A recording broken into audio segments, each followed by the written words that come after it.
Pozdravljam vas sve. Razlika između predanje i predavanje. Kaže je ta da je predanje sažeto i ne može nikada biti dosadno. To je razlika. Sad ja se nadam da ću govoriti o predanju. Moj profesor, ruski emigrant, u Americi predavao mi, on je počinjao tako. Istorija je misterija. Jer je čovjek rođen u atmosferi slobode. Ova planeta ima dva omotača, barem koje ja znam. Prvi je vazduh, koji mi dišemo zajedno sa životinjama, a drugi je sloboda, koju mi dišemo sa angelima. Naravno, ovi prirodnjaci, on će znati da ima razne još drugih elektromagnetnih atmosfera i tako. Znači, svako pokolenje dolazi da polaže isti ispit u slobodi. Izbor između trougao slobode je ovako: Bog na nebesima, van kosmosa, Satana na oblacima i ja na zemlji. I svako ima da bira između nesebične trojične ljubavi, kad mi sastavimo 3 prsta, ako je palac Otac, Sin, kaži prst, a Duh Sveti, veliki prst, kada stegnemo 3 prsta, time naznačimo da svaki u trojici voli drugu dvojicu, a ne samog sebe. Zato ima dve vrste ljudi: Božji ljudi koji vole i druge oko sebe i satanske ljudi koji vole samo sebe. Dostojevski, kao što znate, on je u Braći Karamazov našao i treći tip slobode. Ivan je satanista, Aleksej je hristoljubiv, a Dimitrij neopredeljeni. Mladi čovjek može da živi do 30 godina sa nekim hobijem, klavir ili hemija, i da, kao da nema ni Boga ni đavola. Kad mu neko umre od rođaka blizak, on se pita: a ima li to što popovi govore vaskrsenje? Ja bi tako voleo da je to istina, da vidim moga rođaka živog nanovo.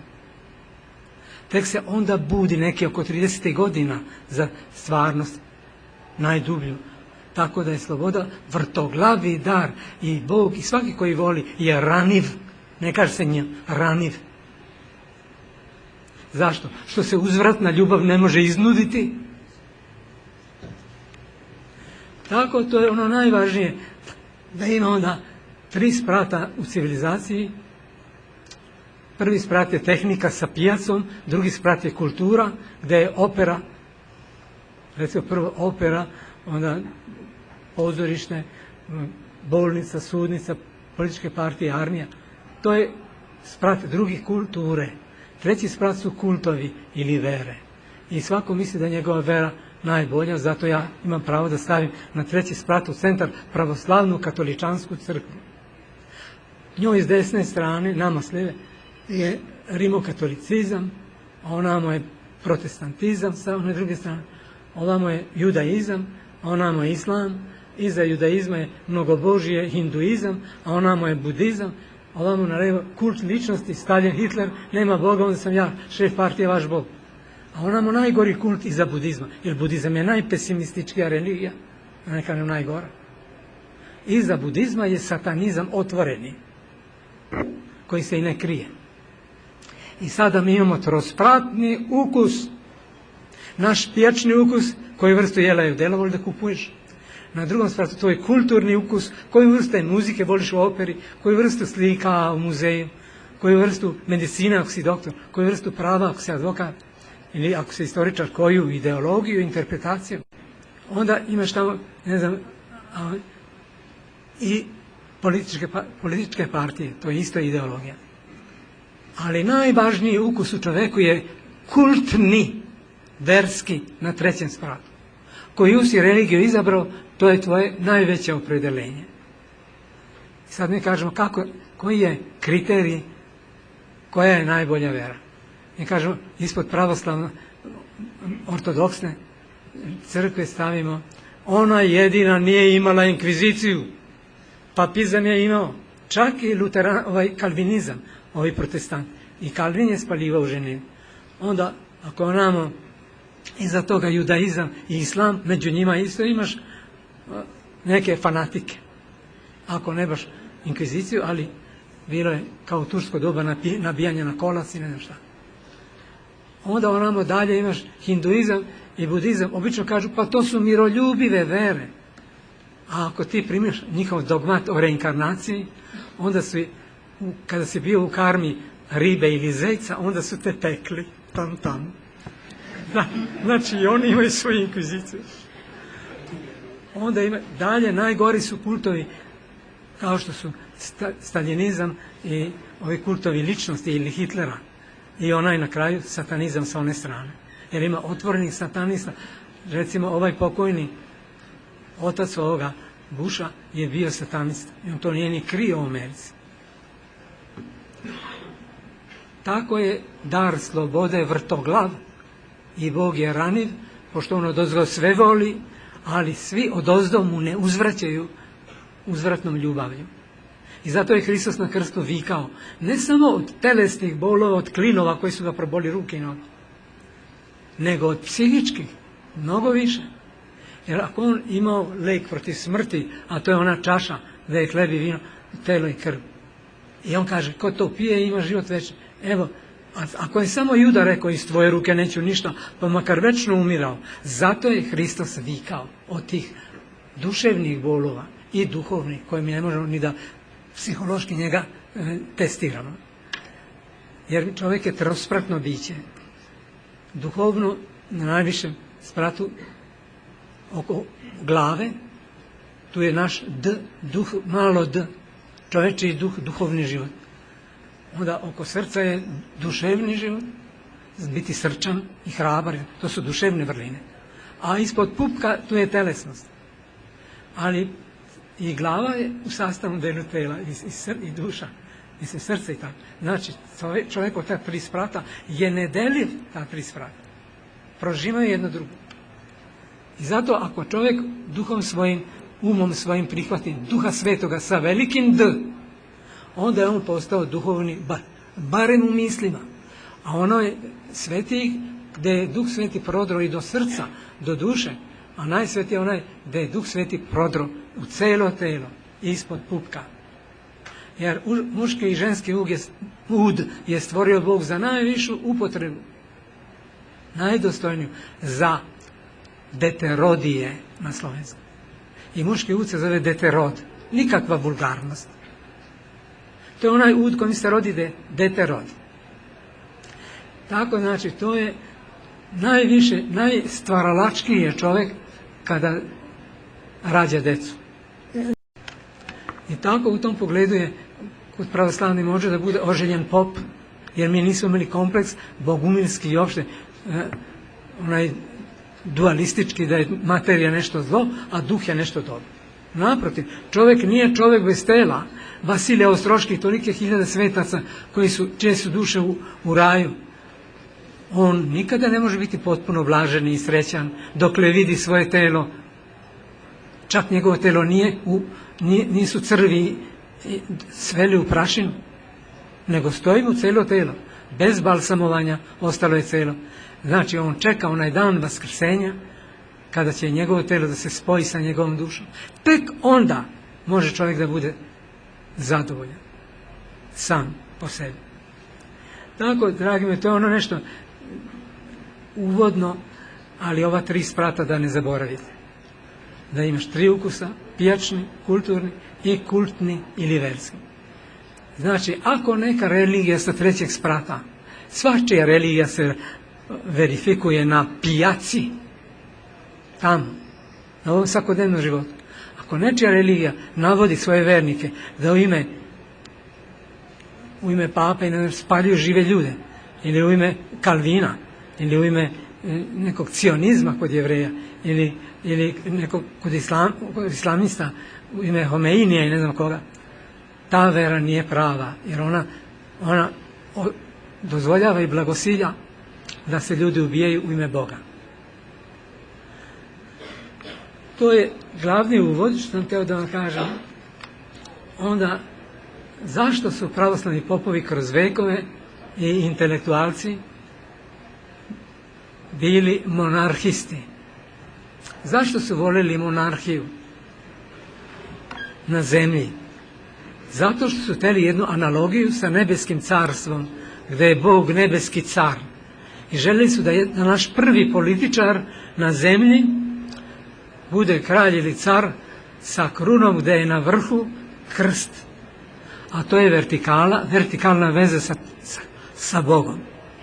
I onaj, kao i patrijarh, ima i kralj, car, ima isto krst. Znači, onaj ko hoće da bude prvi kao Hristos, treba da bude spreman da umre za manju braću.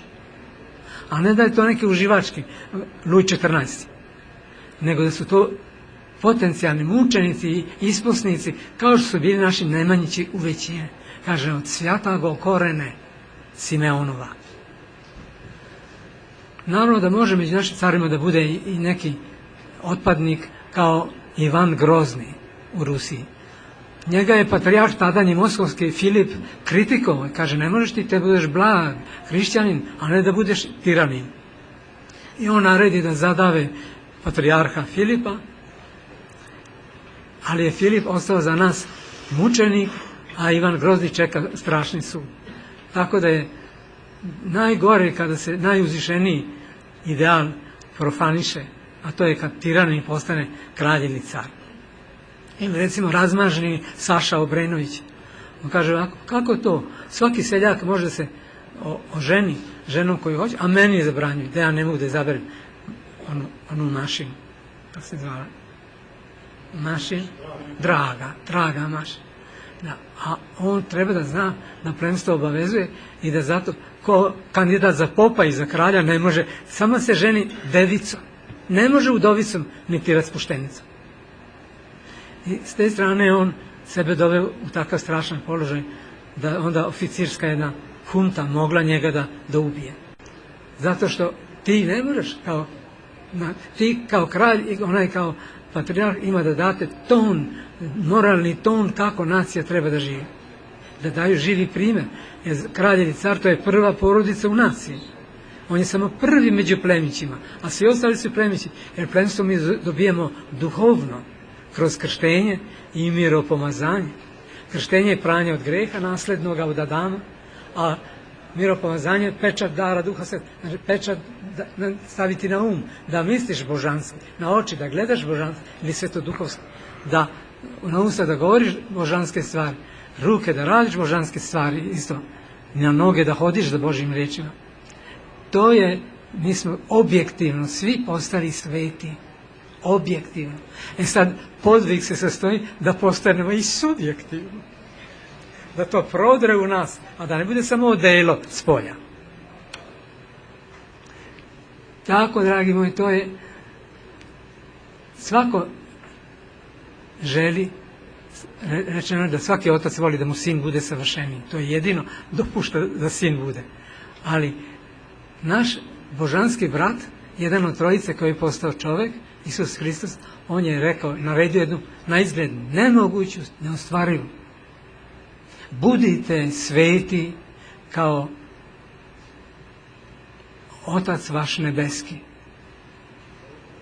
A Bog Otac je beskrajno savršen. Znači, to je jedan projekat za beskonačno usavršavanje, ali koje se može početi na zemlji. On je dodao ovo, ne možete činiti ništa bez mene. To znači ništa bez pričešća.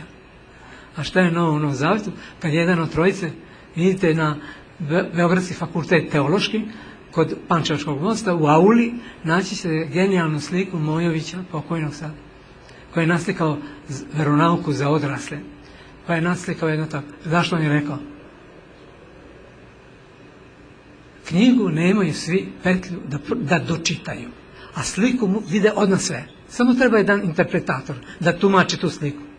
I za 3 minuta ako tumač pročita šta je tu, ima tamo napisano rečima, šta predstavlja slika. Zelena podloga, u centru belo sunce, Bog je jedan kao jedno sunce.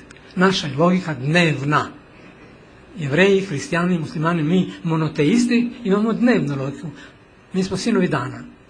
A logika noći, to je logika mnogobožaca, starih Helena, Slovena i današnjih Indusa. Oni kažu koliko zvezda, toliko bogova, a mi kažu mi smo sinovi dana, a ne noćne mitologije. I to je prvi aspekt božanstva, da je to sunčana lava, jedno sunce. A koliko ličnosti božanskih posjeduje to sunce, su usijanu lavu? Mi kažemo trojica i oko belog sunca opišemo 3 zlatna kruga. Prvi zlatni krug je Otac, drugi iz njega rođeni je Sin, treći iz njega ishođeni je Sveti Duh. A kad on rađa Sina, drugu svetlost, on njemu daje cijelo svoje sunce, svu lavu. I zato je i Sin isto toliko Bog koliko i Otac. I to isto toliko i Duh. Znači naš Bog hrišćanski je jednosuštan, jednosuštinski, ali je triličnostan. Više ne govorimo 3 lica, jer se lice kod nas profanisalo. Pa ako je neko loš kad ima 2 lica, dvoličan, još gore je 3 lica. Zato mi kažemo da ima 3 ličnosti u Svetoj Trojici. Prva ličnost Trojice je Bog Otac, druga ličnost je njega rođen Sin i treća ličnost ima neki rang među njima.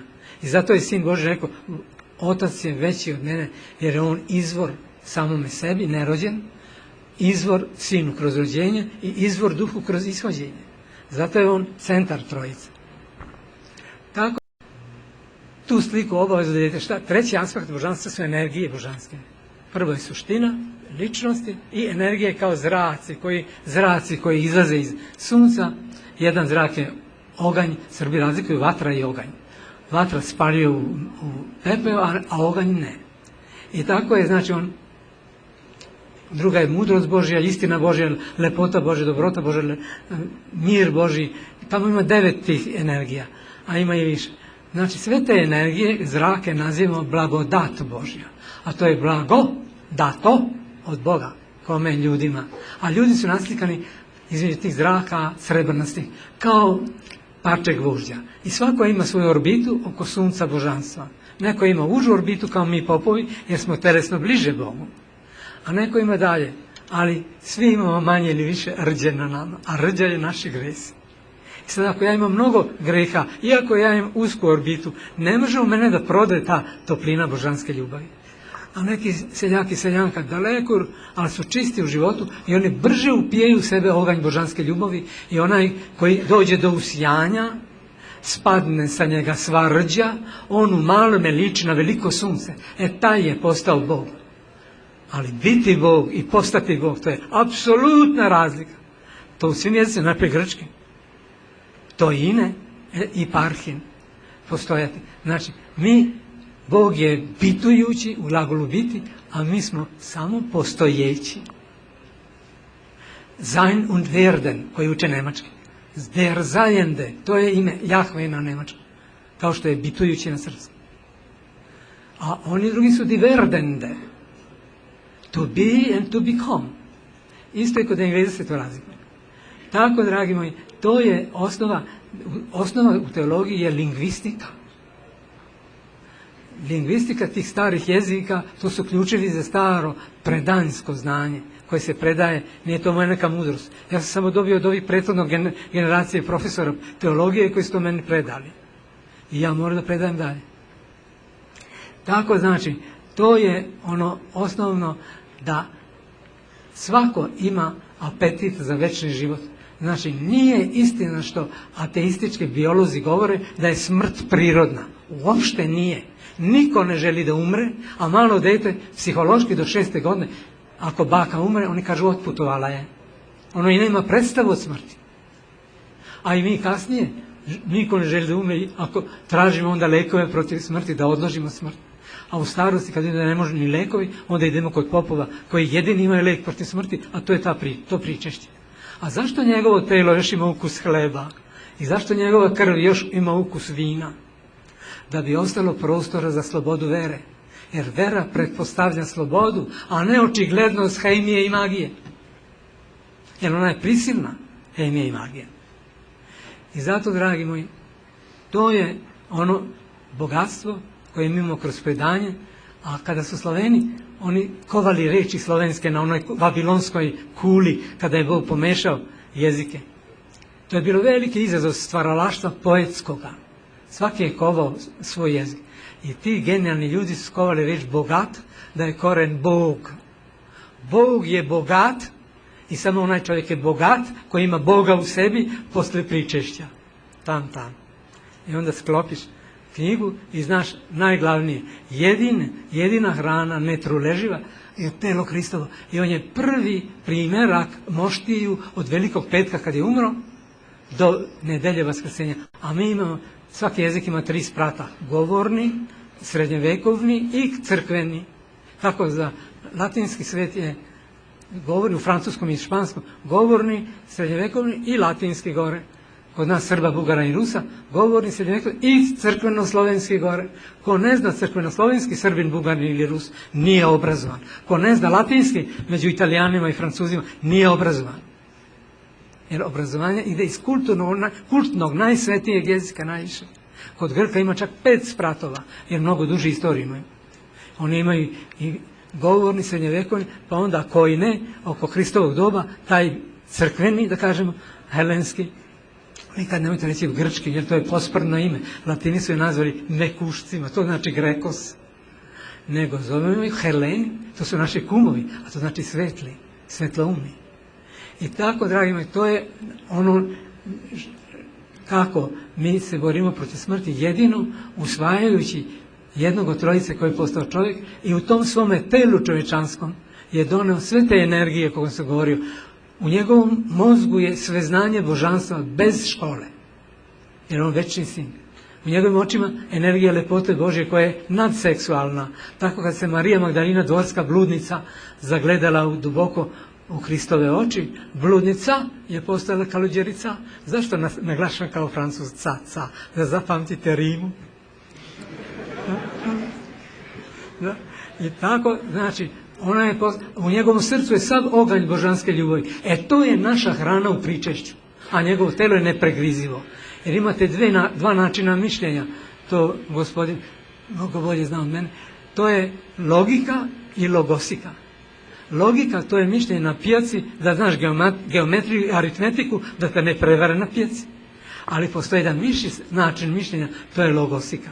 Jer sada Justin je uveo da se reč, i u srpski uvede helenska reč logos, a ne reč koja je ženskog roda, kao vuk.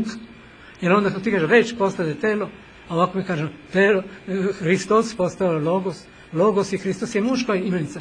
Zato je jedan našao da treba nam muška imenica, a ne reč pa je našao da je smisao. U početku beže smisao, to je muškoga imenica, roda muškog roda, imenica muškog roda. I to više Srbinu govori, u početku beže smisao. Među jezicima, na prvom spratu svi su jezici lepi, jer su čovečanski. Na drugom spratu nekoliko lepših, tam, to je latinski, crkveno-slovenski, sanskrit i još neki će da dodaju. A na trećem spratu ima samo jedan najlepši, to je helenski. Bog nije uzeo ni svešteni jezik Starog Zaveta jevrejski, ni državni tadašnji Rimske imperije latinski, nego taj paganski jezik, helenski, jer je video i znao da su najveći pesnici i filosofi kovali reči za evangelije tam. Zato je naša terminologija najbogatija. A slovenski među evropskim jezicima jedini uspeo da prevede skoro, recimo, reč katoliki, to ne mogu ni latinski, ni engleski, niko da prevede. Ostala je grčka neprevedena. A kad mi kažemo soborna, to je katoliki, soborna, saborna, sabirna, ona koja sabire sve nacije u jednu crkvu. Eto, to vam je ukratko uvod zašto mi toliko cenimo i nekad se čak i ne prevodi iz Polajeti despota, pa čak i od starojevrejskog ne prevodimo aleluja. Evo se čak prva opština hrišćanska su bili Jevreji. Tako, dragi moji, i Biblija je, kaže, jedna knjiga zato što je za nas, što Novi Zavet ne postoji bez Staroga Zaveta. A cela Biblija kad ima oba zaveta, i stari i novi. A osovina Biblije, koja čini da je to jedna knjiga, to je vera da je ono što je obećano u Starom Zavetu ispunjeno u Novom. Zato rabini nemaju Novi Zavet, što oni u to ne veruju. Tako, znate, vera je slobode i neprinudiva, neiznudiva, kao i ljubav.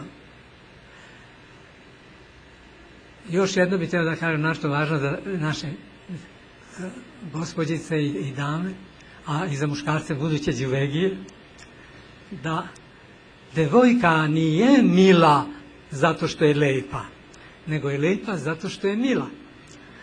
A milota duše vredi više od lepote tela. Jeste da po staroj helenskoj estetici, ako devojka u profilu ruska prćastoga nosa, ona ima ptičiji profil, nije lepa. Ako ima Irkinja pege, nije lepa za stare Helene. A desi se ovako, da baš ta pegava Irkinja ili ona sa prćastim nosom, Ruskinja ima milotu duše. I to neki lepotan otkrije i zna da je to važnije od hollywoodske lepotice.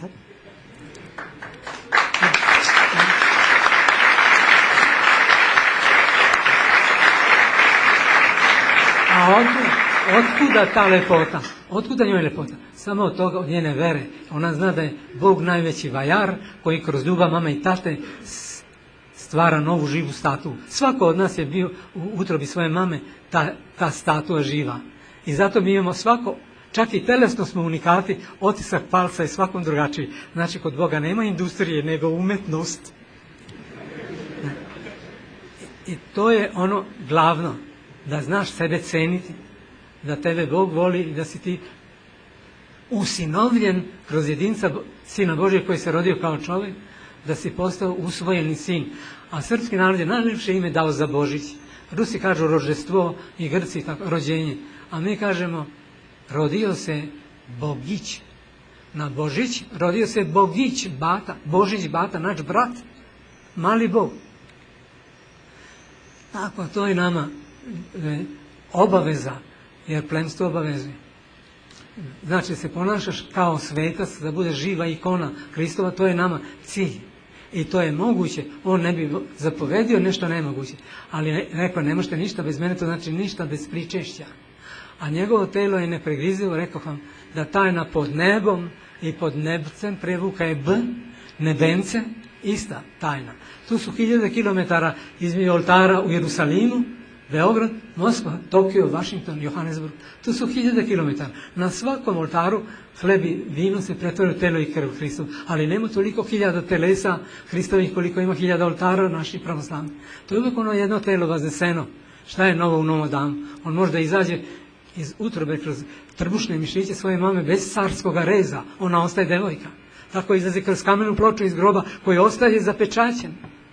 Ulazi kroz zaključana vrata u sobu gdje je bio sumnjajući Toma da ga dodirne. A u vaznesenju na očigled svih učenika svojih on se diže, ne da maše kao ptica, raširi ruke i odlazi kroz oblake i kroz usijane zvezde, bez skafandra, bez aviona. Tako ćemo i mi telo dobiti.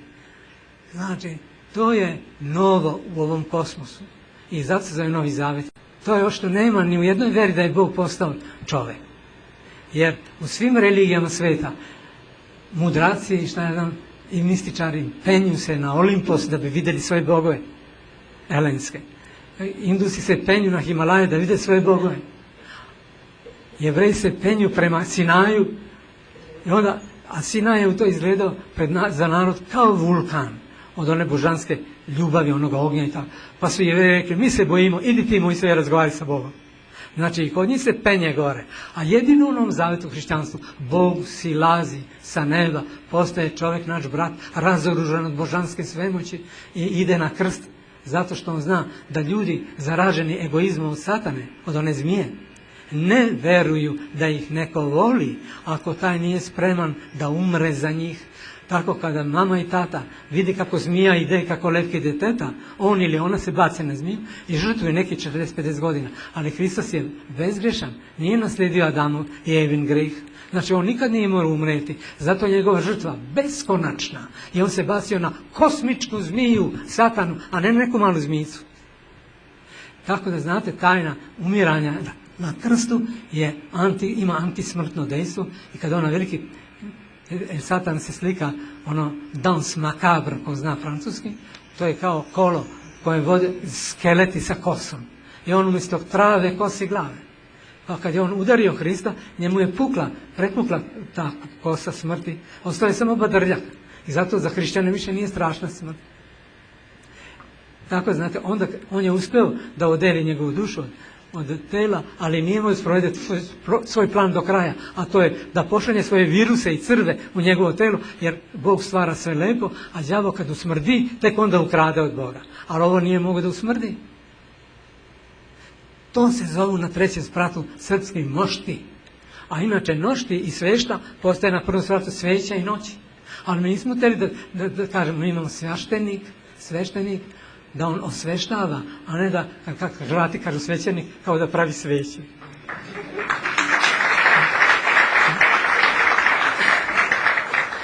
Tako, sad ću ja da pređem na ovaj tekst, ja mislim da sam dovoljno dao okvir.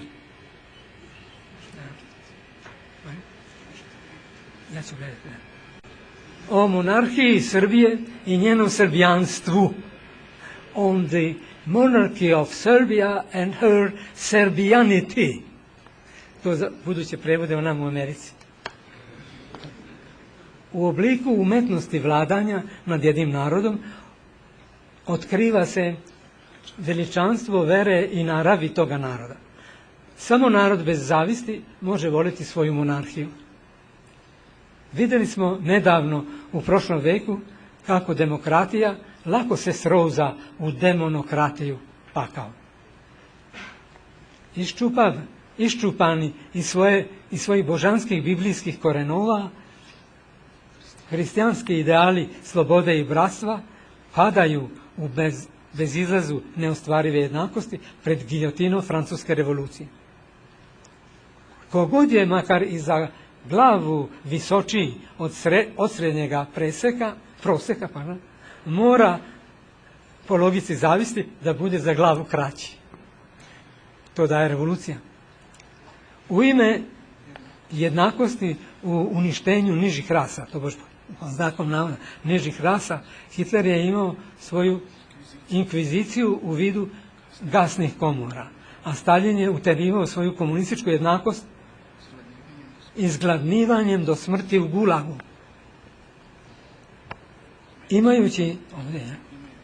Imajući takva čudovišta za nama, jedna dobroćudna aristokratija nam se čini kao neuporedivo humanija vlada od ovih diktatura.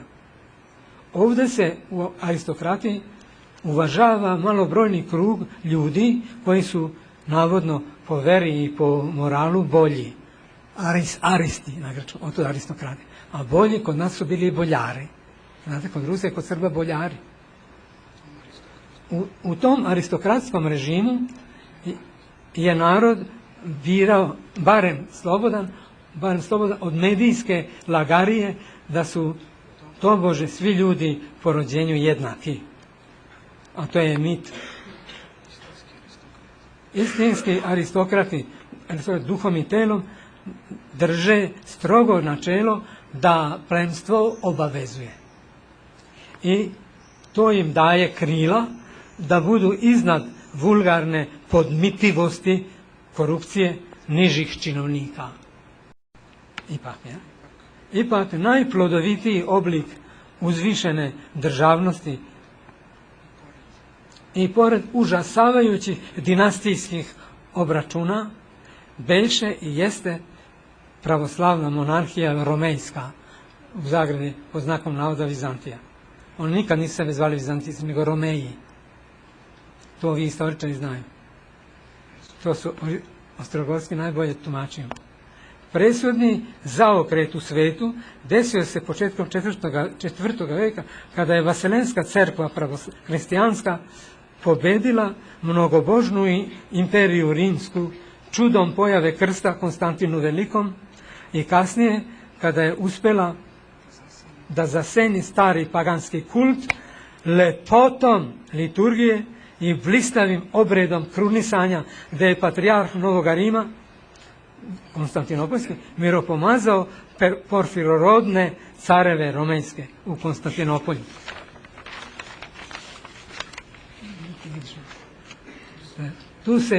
Tu se javio prvi put pod kupolom Svete Sofije dotle neviđeni troplet sastavljen od vere Izraela, kulture helenske i rimske univerzalne države. Pravoslavni teolozi posmatraju istoriju sa vrha.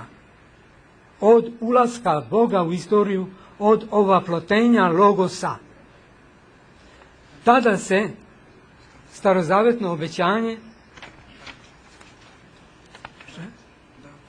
dato caru Davidu ispunilo u božanskom Mesiji Isusu iz Nazareta. I kao što bogoizabrana dinastija Davida dostiže svoj duhovni vrhunac u bogočoveku Isusu Hristu, tako isto za nas nije slučajno, nego providencijalno da se plodna vremena paganskog Rima poklapaju sa njegovim carskim, a ne republikanskim periodom. Zato je značajno kada Hristos kaže, veli, podajte caru carevo, a Božje Bogu. Gospod je time otkrio uzvišenu analogiju, naime da postoji samo carstvo nebesko, a nikakva republika nebeska.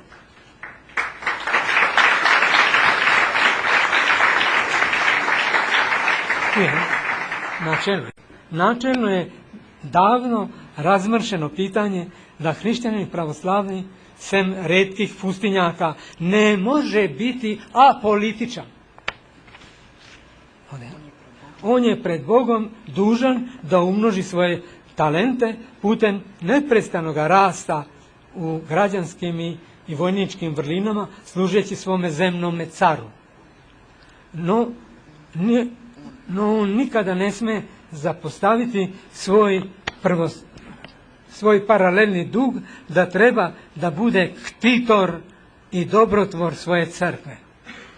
Ja vraćam, ono što je Vuk uzeo. Crkva je mati nežna i tu ne treba onaj sanskritski tvrd i krst. Tu treba da ostane r, ali crkva ne. Pogotovo ne u množini, jer kaže crkva, iz mnogih crkava, pa su napisali neke ovako, ne razlikujući kratko i dugačko r, pa su napisali Svetski savet crkava u Ženevi.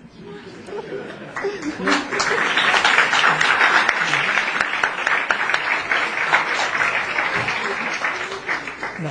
Za pravoslavnu monarhiju Bog je jedini izvor carske vlasti odozgo sa nebesa i zato u tituli vladara naših ovako stoji: po milosti Božjoj car Stefan Dušan. Veliki pravnik Agapetos je jasno protumačio položaj vladara u državi. Citiram: po čovečanskom jestestvu svoga tela vladar je kao i svi ljudi, ali po moći svoje službe on liči na Boga. Bog jedini gospodari nad ljudima, jer na zemlji je najvisočiji. To je kraj citata. Velika ideja teokratije, bogovlastija, po kojoj su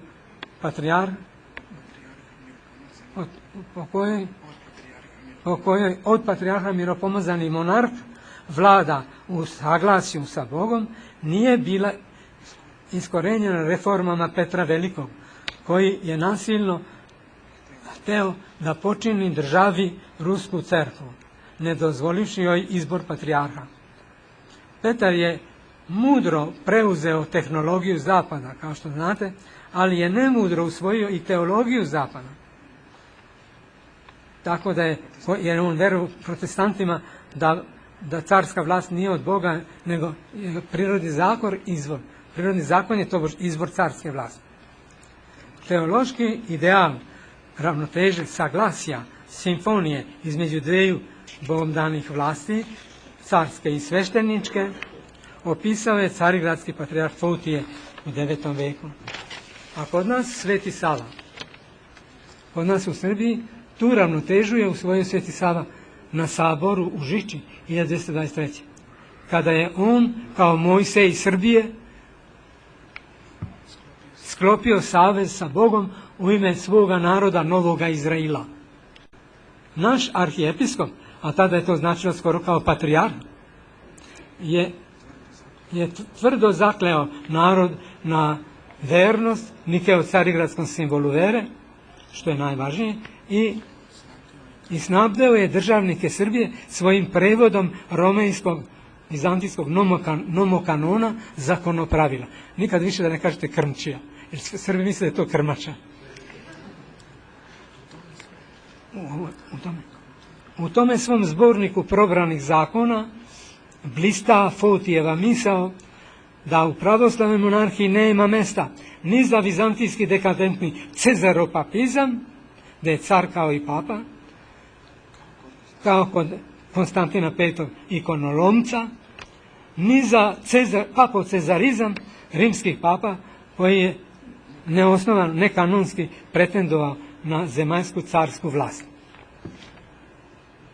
Po ovome Svetosavskom zavetu u Žiči mi smo ostali pravoslavni, mi pravoslavni narod, ostajemo verni monarhiji svetih Nemanjića.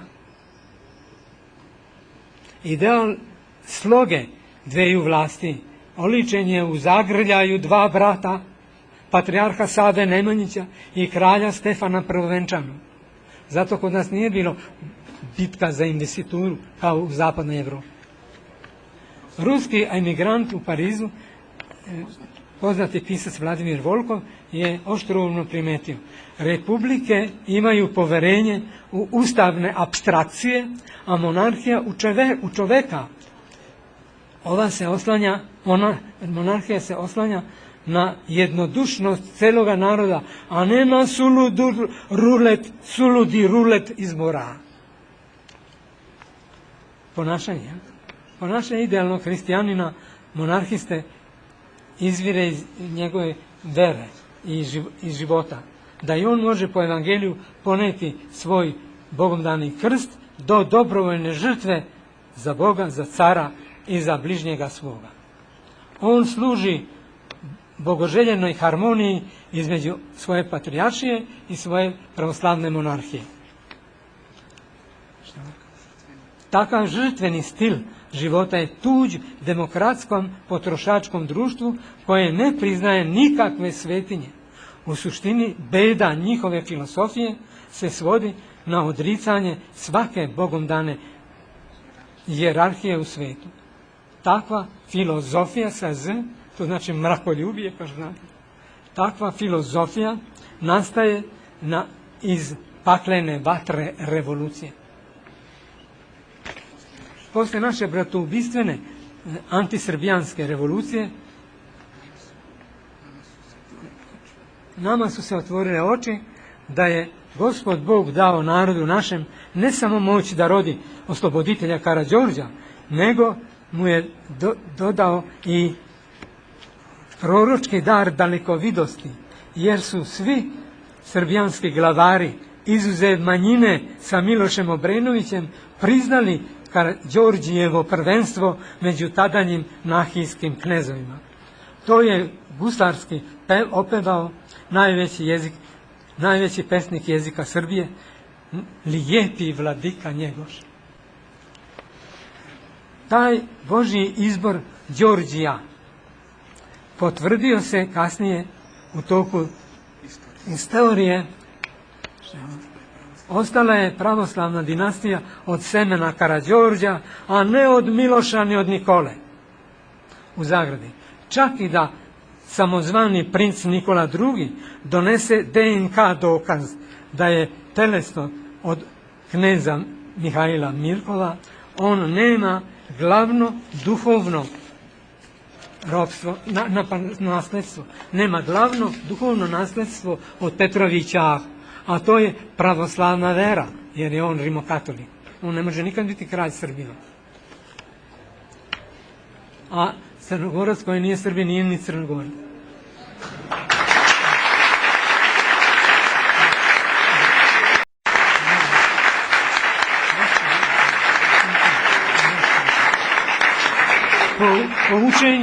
Po učenju svetih otaca, hrišćanska država treba da bude pravoslavna monarhija, jer samo ona ima liturgijski magnet bratoljubija. Kod nas, na primjer, jedino Karađorđeva kruna može da ujedini naše bezglave pokrajine koje su pod utjecajem komunizma se zarazile kratkovidim lokal patriotizmom i antisrbijanstvom. Jedan neobrazovani selak, da znate, selak za nas je Ekace, našao sam u Timoku selo koje se zove Selakovac, znači gospoda selaci, a ne seljaci. Ljudi su volili samo Hercegovci, Srblji, dodavali i gde ne trebanja. Selak meriš zemlju ralom i traktorom. Pa mu se zato čini da njegova zavičajna oblast, Šumadija, Vojvodina ili Crna Gora, ima širinu države, pod znakom navoda države. Tako usto misli šumadijski selak Milutin u knjizi Danka Popovića. Ali njemu nasuprot sasvim drugačije misli srbijanski intelektualac Milutin Garašanin, koji ume da gleda široko, planetarno i da odmeri svoju balkansku Srbiju u celini, a to je kraljevina sa morem Jadrana. Kada je u doba despota Đurđa Smederesa država Srbija bila najmanja po opsegu, i onda se ona protezala od plava Dunava do Bara i Kotora. Znači, bez Crne Gore nema Srbije. Prema tome, nedozvolivo je zatvaranje u male Banovine i Krajine, u nekakvo gedžovansko šumadinstvo, u paorsko vojvodinstvo, u žalosno pečalvarsko makedonstvo, u antinjegoško, antisrbijansko, ustaško dukljanstvo.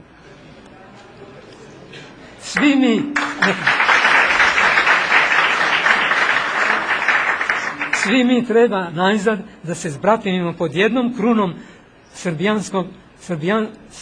srbijanstva od Nemanjića. Zašto? Zato što je srbijanstvo veće i svetije od srpstva. Tome nas uči mudro pamtenje pravoslavne crkve. Evo kako. Srpstvo kao indoevropsko pleme moglo je i nestati u seobi naroda, dok je neoboriva istorijska činjenica da je samo balkanski ogranak srpstva, a ne baltički, ni lužički, nepravoslavni ogranak, uspeo da u ortodoksiji stvori svoju državu i dobije autokefaliju Svetosavske crkve. Kada u romejskoj pravoslavnoj zajednici naroda, to zove neki čuveni istoričar, the Byzantine Commonwealth, jedna nacija doraste do punoletstva, duhovnog punoletstva, do autokefalije, onda joj Vaseljenski patrijarh Novog Rima daje pravo da na koren svoga plemenskog imena može dodati zvuk slave ija, da bude Bulgarija, Srbija i Rusija. To nije bilo u Rusiji pre 16. veka, dok nisu dobili pa. Uzgled pomenimo da nepravoslavne slovenske nacije, koje su rasle pod papskim centralizmom Rima i zanemile pred latinskim jezikom, eklesiološki nisu ni vaspitavane za autokefaliju, za tu odraslost. I zato, na primjer, Poljska i Hrvatska u svom nacionalnom samosaznanju nisu nikada doživjele promociju svoga narodnog korena na ija. Zato ne postoji ni Polija, ni Hrvatija. Drevno predhrišćansko srpstvo nije moglo sebe da obesmrti mitologijom lažnih bogova, dok Nemanjino i Savino kršteno srbijanstvo je uspelo preko svojih svetaca da ugodi Bogu i da obezbedi za svoj narod mesto u raju. Kada se nakalemilo kao loza na Hristov čokot na pravoslavnu sabornu katoličansku crkvu od istoka, koja svima narodima jemči radosno voskresenje i život večni. To probuđeno pravoslavno srbijanstvo sastoji se iz 3 kruga. U prvome krugu stoje Srbijanci. Oni su tokom duge turske okupacije jedini sačuvali ime Nemanjićke Srbije, vekovno guslajući care Lazo od Srbije glavom. Drugi širi krug čine Srbijani, kao graničari. To su Zećani, Crnogorci, Hercegovci, Bosanci, Vojvođani i starosrbijanci, u zagradi Dušanovi, Skopljanci, nedavno prekršteni u fiktivne Makedonce. Treći, najširi krug čine naši iseljenici od Amerike do Australije i Afrike. Njih iz milošte nazivamo Srbadija. U svima našim pokrajinama nikao je korov gramatičkih grešaka i zato sada, početkom novog milenijuma, sa Božjim blagoslovom, treba iskovati novi, pod znakom navoda, dvorski srbijanski jezik, King's Serbian language, koji će uzeti sve što je lepo u svim dijalektima, iz svih naših dijalekata, a odbaciti sve rogobatno u njima. Merilo za ovo novo obogatenje visokoga srbijanskog jezika bit će osveštano crkveno-slovensko, ne vidim prvo, to prvo, hvalopojanje, crkveno-slovensko hvalopojanje. Ajde ovdje, da mi pokaže. I bogoizabrani helenski govor i stil istinoljubivih apostola. Prema tome, složimo se u lepoti, ako Italija govori italijanski, italijano, onda Srbija govori srbijanski, srbijano. Također se slažemo i na engleskom. We are Serbians, not Serbs. Kao što je lužički Srb u množini. Ako je on Srb, on je u množini Serbs. A ja sam Srbija, ja imam Srbiju, on nema to. Oni nisu ni pravoslavni, nisu ikada dobili od pape. Jeste da Polonija postoji na latinskom i Kroatija, ali to samo na latinskom ima i ja, a u svom jeziku nikad. Zato nas dalje od nas drugi slovenski jezik zavide, da ne kažem mrze, što mi imamo Srbija. I Srbijance najviše zavide. A možemo se nadati uspehu u verskom vaspitanju preko okeanske omladine, ako ona ide u poklonstvo, to go to pilgrimage, svetim manastirima Žiče, Pećke patrijaršije, Ostroga, Svetog Nauma, Oplenca i vojvodinskih svetinja. Sve ovo zavisi da li mi u prva dva kruga imamo čvrstinu vere prave. Ako imamo, onda će jata mlade Srbadije da će doletati u gnezdo divdedova i ženiti se iz postojbine materinske. Time bi se materni jezik očuvao u emigraciji. Koji je razlog da mi pravoslavni vernici volimo svoju dinastiju i tradicionalnu monarhiju? To je zbog stabilnosti i poštenja u državi i u društvu, u državi i u narodu. Blaženopokojni kralj Petar I je bio poznat po skromnosti i po domaćinskoj štednji. Zato je mogao da sakupi veliko blago i da postane ktitor Oplenca, a to je jedini hram u Srbiji sa mozaikom od zlata i lepotom Vizantije. Pravoslavni kraljevi treba da budu živi primjeri posta i uzdržanja, jer na vrhu krune nose, kao i patrijarci, najsvetiji krst. Neki monarhista, idealista se žalio. Nas monarhista, Bogu hvala, ima mnogo, ali idealnih vladara bojim se jako malo. Na tomu je neki mladi knez odgovorio: to je možda tačno samo za nevernog pesimistu. Međutim, i najleniji, najneodlučniji Hamlet kralj vredi više svome narodu nego bezbožni republikanski diktator koji u ime tobožne jednakosti seče glave ljudima i krade državne pare ne hajući za parlament. Ipak najbolji i nezaboravni obrazac idealnoga patrijarha, duhovnika i učitelja kraljevima je bio Sveti Sava Nemanjić. On je kao mladi vladajući knez pobegao, ostavio presto i pobegao u Svetu Goru da bude monah, a to znači siromah. Dobrovoljni siromah. Od onda je našim kraljevima bilo jasno da bez monaštva nema soli svetosti ni u dvoru, ni u narodu. A dobri kaluđeri su naši najčistiji plemići.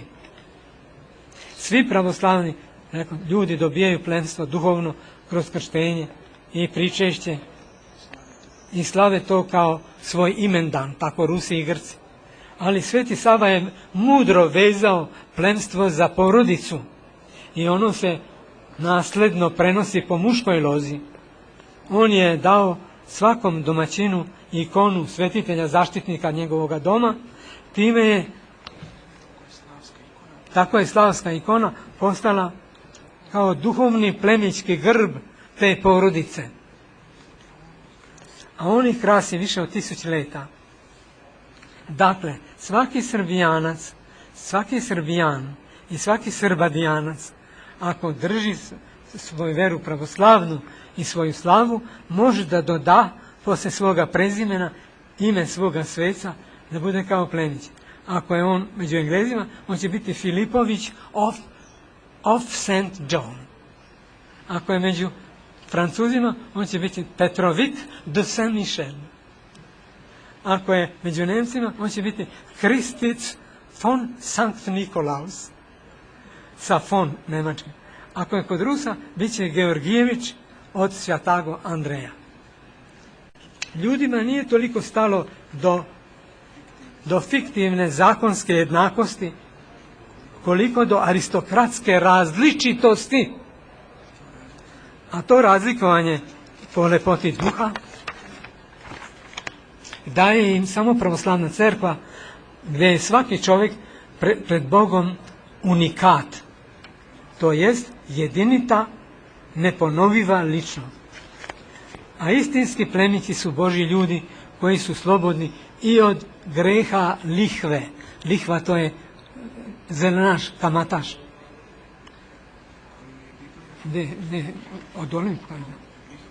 Lihva u zagradi, to je kamata, uzurija. Zna latinski uzurija, to je ostalo kod naših mlinara da je on uzimao ušur, to je uzurija.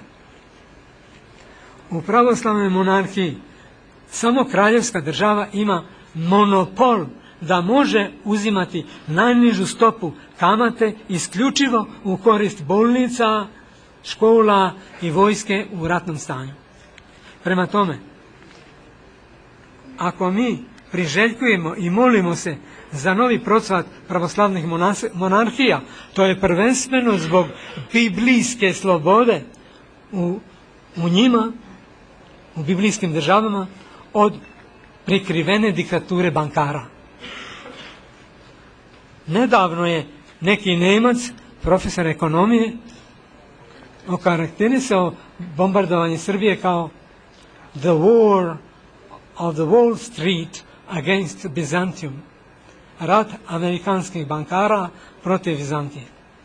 Taj učeni gospodin odlično zna istoriju i vidi nove križare, tu nećemo Crusaders, nećemo kazati krstaši. Za nas samo je Boško Jugović nosio krstaš po Kosovu. On je bio jedini krstaš za nas. A ovi koji su da pljačkaju Arape oko Jerusalima i najzad Vizantiju, to su križari. Znamo ko su odakle. Sveti Serafim, iako ima jedan svetac kod Hrvata, to je kralj Zvonimir. On nije hteo da povede njih u taj rat pljačkaški. I onda su ga neki nahuškani iz Rima ubili. Znači, Zvonimir je bio najbliži pravoslavlju. Sveti Serafim Sarovski je predvidao obnovu carske pravoslavne Rusije, koja bi stvorila kao zaštitu od novih bombardovanja sve pravoslavni vizantijski savez naroda. Na čelu ovoga saveza bi bili svi naši vladari, a predvodnik među njima bio bi, ako Bog da, iz sloga junačka, veliki rusijanski car. On kao geopolitički znak ravnoteže na vagi sveta, kao legitimni nasljednik romejskog autokratora, dvoglavo orlovsko, ima blagodat da zadržava, sprečava pojavu Antihrista. On može da produži istoriju. Znači, to je druga poslanica Solunjanima. Tim antibankarskim savezom u koji bi stupile i Islamska liga, Kina, Indija i druge miroljubije civilizacije, odgodio bi se konačni rušilački judiši bez Antihrista protiv naše planete. Produžetak časnog ljudskog života na ovoj planeti zavisi od obnove poštenja i svetosti u većini čovječanstva. Takvo čudo čovečnosti mogu iznedriti samo dobre monarhije sa svojom dobrovoljnom asketikom i verom u ekološku dijetu, a to je naš post.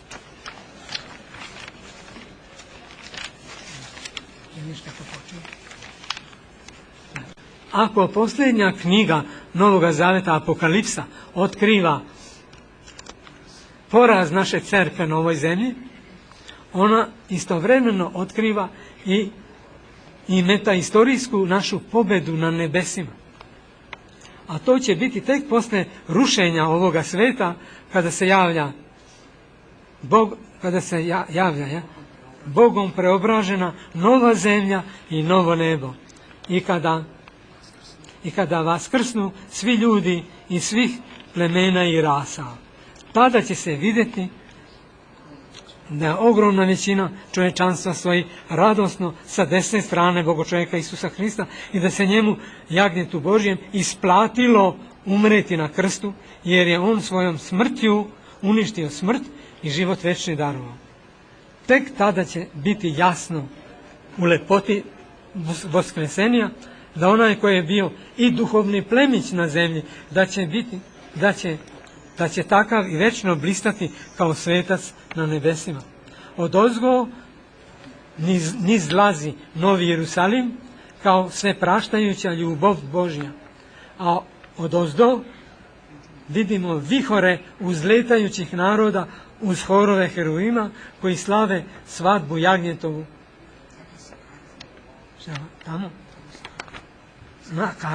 Tamo sa harfom se diže car David,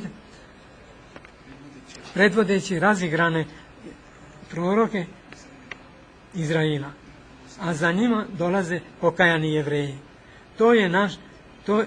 Tu i naš Mojsej pod znakom nada, i apostol naš i patrijarh Sava Nemanjić uvodi nebesku Srbiju pod znakom navoda, a to su ljudi Srbi, vaskrst u Gornji Jerusalim, kuda svi narodi nose na dar pesmu novu, Bogu Ocu i Bogu Sinu i Bogu Duhu Svetom, po suštini Bogu jedinome.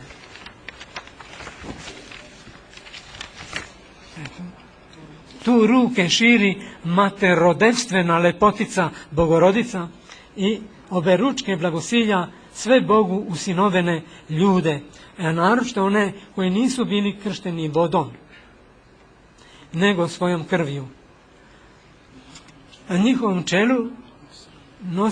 njihovom čelu išao je i nosio purpurnu zastavu kao krv sa belim krstom, pokajani razbojnik koji beše raspet Hristu sa desne strane.